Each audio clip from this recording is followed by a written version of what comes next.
di CD Live Revolution Series bersama Tung Desem Waringin.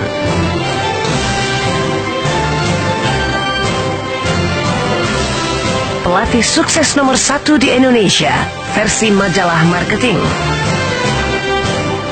Pembicara terbaik di Indonesia versi majalah marketing. The most powerful people and ideas in business in Indonesia versi majalah SWA.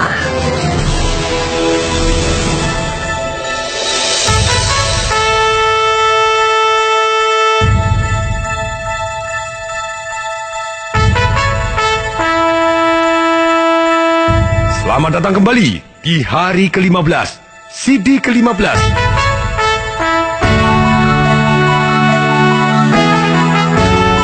Bagaimana menciptakan masa depan yang indah. Hari ini adalah tentang goal setting.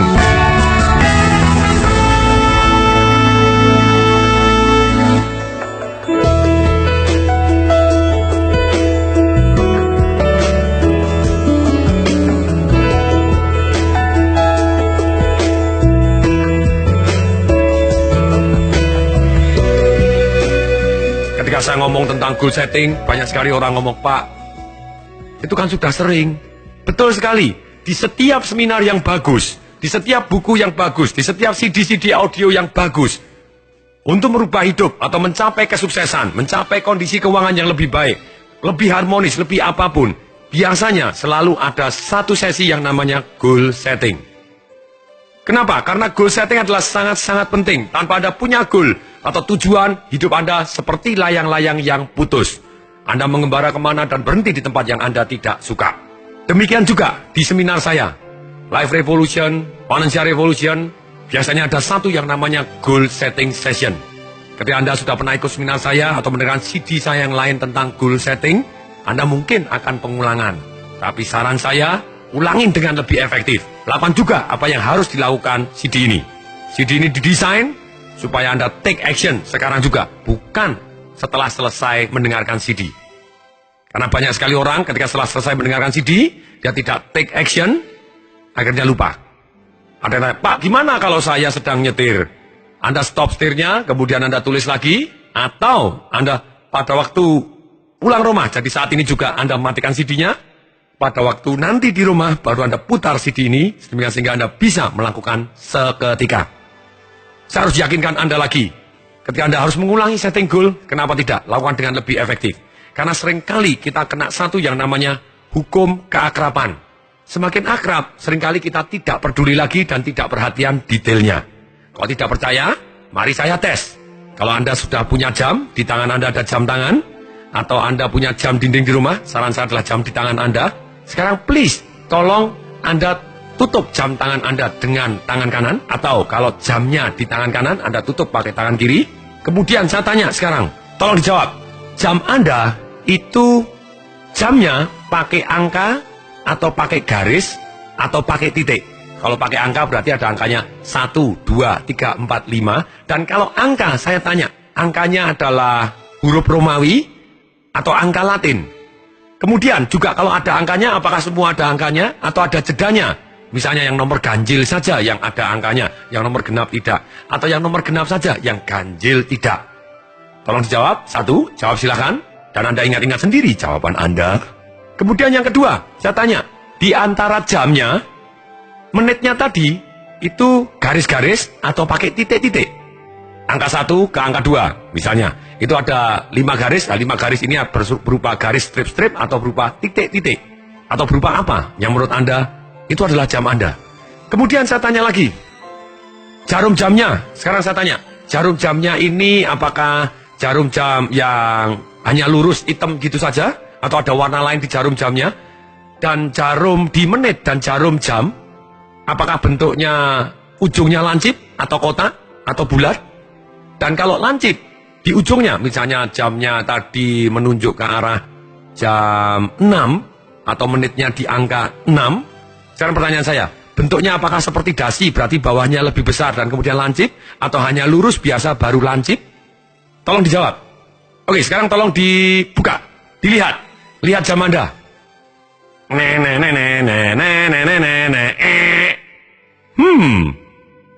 Apa yang terjadi? Benarkah? Apa yang Anda saksikan di jamnya? Atau masih beda? Kalau Anda benar, Anda termasuk orang yang jarang. Rata-rata orang tidak perhatian. Jangan khawatir, jangan berkecil hati. Karena pertama kali saya ditanya, juga saya tidak tahu jam saya isinya apa. Nah, karena apa? Karena dalam hal ini kita seringkali hukum keakraban. Kita akrab lama-lama tidak peduli. Kita hanya berdasarkan persepsi saya. Saya sudah tahu. Ternyata belum tahu. Kita lihat sehari 5 kali, sehari 10 kali. Tetapi kita tidak tahu isinya.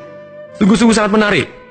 Nah, untuk itu, mari kita lakukan goal setting yang kita lakukan sekarang ini. Teknik goal setting ini bagaimana? 1. Goal harus tertulis. Yang kedua, harus spesifik. Yang ketiga, harus dalam kata-kata yang positif.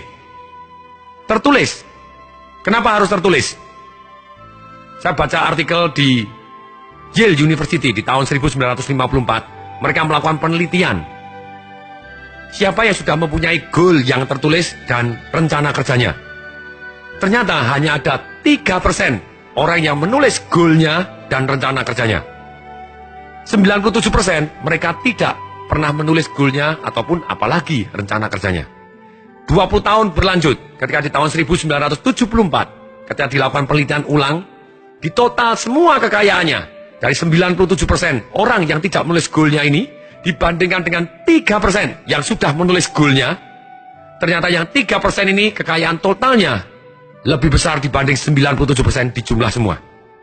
Wow, sejak saat itu, saya dengan damai sejahtera memutuskan untuk menulis goal saya. Ketika saya kepingin menjadi mahasiswa teladan, saya tulis goal saya. Ketika saya kepingin menjadi juara lomba karya tulis ilmiah sampai tingkat nasional, saya tulis goal saya. Dan saya imani, saya amini. Saya ucapkan terima kasih Tuhan. Dan saya buat alasan sangat kuat dan kemudian saya belajar dari orang-orang yang sudah berhasil atau lebih berhasil di bidang yang saya inginkan. Kemudian juga pada waktu saya masuk bekerja di sebuah bank, saya menulis goal bahwa dalam waktu 6 tahun, Tung Desembaringin sudah menjadi pemimpin cabang utama. Wow, dalam waktu 5 tahun sudah gitu ya. Pada waktu itu, dalam waktu 3 tahun saya sudah diangkat sebagai wakil pemimpin cabang utama. Dan kemudian pada waktu pindahan sebagai pemimpin cabang utama, saya bongkar-bongkar lemari saya. Kemudian saya lihat ada kertas kecil yang nyelip, kertas memo. Saya lihat, di situ ada goal yang tertulis. Tung Desembaringin dengan senang hati. Dalam waktu 2 tahun sejak tanggal yang saya tulis saat itu, sudah menjadi pemimpin cabang utama. Wow, saya kaget. Wow, sekarang saya sudah jadi pemimpin cabang utama. Kemudian di situ saya tulis lagi di bawahnya. Dan mencapai ada 2 hal yang terbaik. Karena Tung Desembaringin sudah menjadi wakil pemimpin. Wow, ternyata ada 4 yang menjadi yang terbaik, bukan hanya 2 cabang saya. Saya sangat-sangat amazing ketika saya lihat goal saya. Dan kemudian, saya seringkali tulis goal-goal saya kepingin punya income berapa, saya kantongin goal saya tadi. Dan pada waktu sempat, misalnya istri saya waktu itu tahu, waktu beresin di baju saya, gitu ada goal yang tertulis, kemudian dia lihat goal income saya, dia seringkali ketawa. Mana bisa? Nah terserah, kalau ada orang yang ngomong mana bisa, Anda silahkan, Anda mau menyalahkan boleh, Anda boleh tertekan boleh, atau Anda memberi arti bahwa Anda tertantang. Saya memberi arti bahwa saya tertantang. Ketika akhirnya saya bisa mendapatkan income tersebut, saya tunjukkan kepada istri saya, bisa kan? Dia bilang, wow, hebat ya, ditulis itu aja bisa ya. Waktu itu dia tidak mempunyai ide apapun, dan kemudian pada waktu saya berangkat di seminarnya Anthony Robbins di Hawaii, life mastery-nya dia, itu life mastery terakhir yang dikondak oleh Anthony Robbins pribadi. Waktu itu 911 happen dari tanggal 11 September tahun 2001, waktu World Trade Center ambruk, ditabrak pesawat pada waktu itu. Nah pada waktu saya pulang di sana, waktu saya berangkat di sana, saya tidak punya kerjaan, punya utang iya, rumah belum punya, tanah sudah dijual, digadaikan untuk ikut seminar. Ini yang namanya berdaya. Berdaya itu tidak pakai alasan, tapi take action menuju apa yang kita impikan. Kalau menurut rencana kita, bahwa itu adalah memungkinkan kita untuk merubah hidup, ya kita jalanin. Tapi begitu pulang, saya belajar tentang goal setting. Saya tulis besar-besar di papan tulis di kamar saya, di whiteboard. Kemudian saya tulis 0-nya 8 saat itu. Dan kemudian ketika istri saya membaca, dan dia tahu persis bahwa saya dalam kondisi nganggur saat itu, tidak punya pekerjaan, istri saya malah tanya kepada saya, mana bisa, nganggur aja gaya.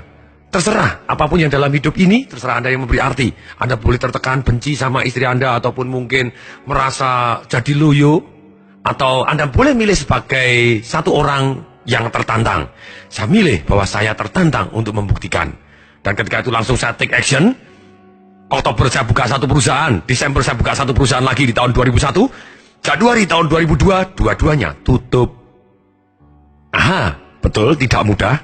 Sekali lagi saya senang kata-kata tidak mudah karena tidaknya seringkali diabaikan jadi mudah. Betapa sadar kita tidak mengenal kata tidak gitu ya. Tidak mudah, yes, tapi saya terus take action. Tapi ketika itu di bulan Agustus, apa yang saya impikan ternyata sudah terkabul. Saya tunjukkan kepada istri saya, nih si bisa kan? Kemudian istri saya, oh jadi gitu bisa ya? Jadi hanya ditulis di papan aja bisa. Mari kita hapus, kita ganti yang lebih besar. Exactly, you right. Saya bilang gitu. Oke, kita selalu setting goal dan hasilnya sangat-sangat fantastik dalam hidup ini.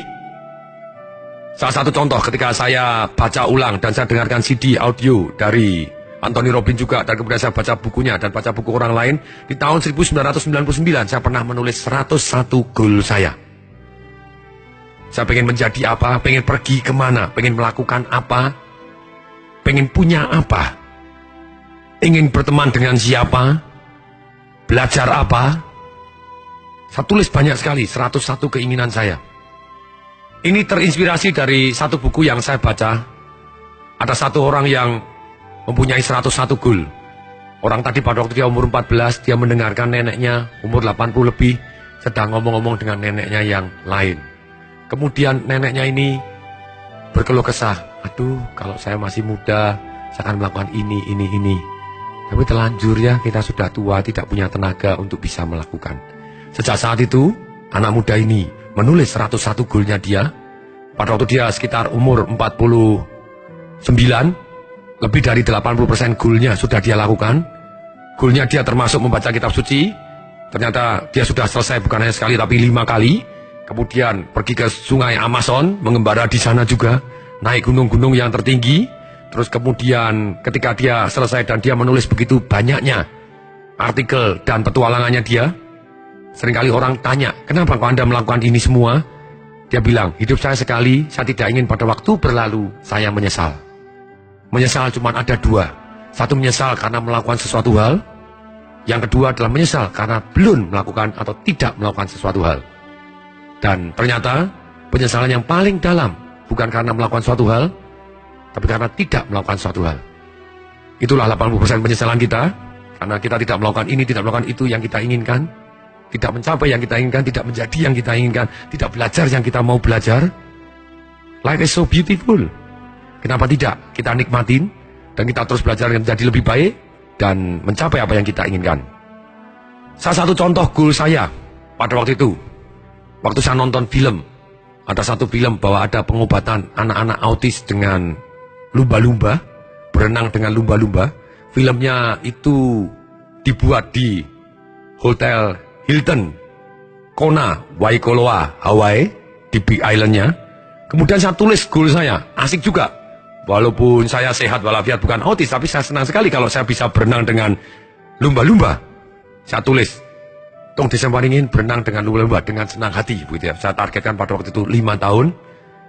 Yang menarik, 3 tahun kemudian ketika saya ikut seminar di Hawaii, tepat ternyata di hotelnya di Hilton, di Kona, di Waikoloa, Big Island-nya Hawaii. Ternyata mau berenang dengan lumba-lumba itu tidak mudah. Lumba-lumba adalah makhluk sensitif dan pada waktu itu baru awal-awal dimulainya manusia boleh berenang dengan lumba-lumba. Ada programnya seperti itu. Dijatah hanya beberapa orang saja satu hari yang boleh berenang dengan lumba-lumba. Mau bayar pun tidak boleh. Mereka mau fair karena tamunya ribuan di Hawaii. Mereka undi. Pada waktu saya seminar selesainya seringkali jam 2 pagi. Kemudian jam 6 pagi harus berangkat. Saya setiap hari masukkan undian. Dan saya sendiri tidak tidur di Hilton. Kenapa? Karena waktu itu saya anggap mahal. Tentu saja sekarang sudah tidak begitu ya. Nah, saya nginep di apartemen yang jauh dari hotel. Kerjasama dengan teman-teman, nyewa mobil diisi 5 orang dan kemudian apartemennya diisi 5 orang juga, di-share supaya jauh lebih murah. Setiap pagi kita berangkat bareng, pulang bareng. Nah, Di hari ke-8, hari terakhir untuk mendapatkan kesempatan tersebut, karena seminarnya sampai hanya 9 hari, saya sudah tidak pernah menang undiannya. Kemudian jam 2 malam kita pulang. Waktu jam 2 malam pulang, saya nyetir mobil. Pada saya nyetir mobil tengah jalan, saya ingat, saya belum masukin undian loh. Padahal besok kalau diundi, wah ini hari terakhir gimana? Kemudian, kita balik dulu sebentar ya. Teman saya sudah malam, sudah malas. Jangan, nggak mau, kita harus balik. Pulang ke apartemen. Ya udah, saya pulang ke apartemen. Ya sudah saya setir. Waktu itu makan waktu sekitar 30 menit sampai ke apartemen. Kemudian saya balik lagi 30 menit. Jam 3 saya masukkan undian. Kemudian balik lagi sampai setengah 4 pagi. Baru sampai ke apartemen. Saya tidur. Jam 6 sudah ada acara lagi. Berarti bangun jam 5.15 berangkat lagi. Wow, apa yang terjadi? Hari terakhir saya dapat undian. Saya boleh berenang dengan lumba-lumba. Kalau saya tidak pernah men-setting goal bahwa saya harus berenang dengan lumba-lumba di Hilton, di Kona, Waikoloa, Hawaii, mungkin saya tidak peduli atau daya juang saya tidak seperti itu. Tapi ketika saya tulis goal, mendadak semuanya mengarah ke arah goal saya dan saya berhasil mencapai. Demikian juga banyak sekali goal-goal yang lain yang saya tulis dan terkabul adanya, termasuk goal-goal keuangan yang seperti saya ceritakan, kemudian juga goal mobil apa yang saya inginkan, terus kemudian seperti kendaraan helikopter yang dimana saya sekarang akses dan timeshare dengan sehingga mudah sekali untuk kemana-mana pakai helikopter, rumah yang saya idamkan, bahkan sebelum saya menikah pun pada waktu saya pernah menulis 4 halaman istri seperti apa yang saya inginkan. Lumayan 70% terkabul. Hanya dalam hal ini ketika kita menulis, kemungkinan tercapainya akan jauh lebih besar. Sekali lagi, pengulangan adalah ibu dari semua keterampilan. Tugas hari ini, putar sekali lagi CD ini sedemikian sehingga besok Anda termotivasi untuk membuat goal Anda, punya alasan sangat kuat untuk memutar goal Anda. Jadi tugasnya kali ini adalah putar ulang CD ini sekali lagi. Sampai ketemu besok di CD ke-16. Pasti bermanfaat. Saya Tong Desem Waringin mengucapkan salam dahsyat.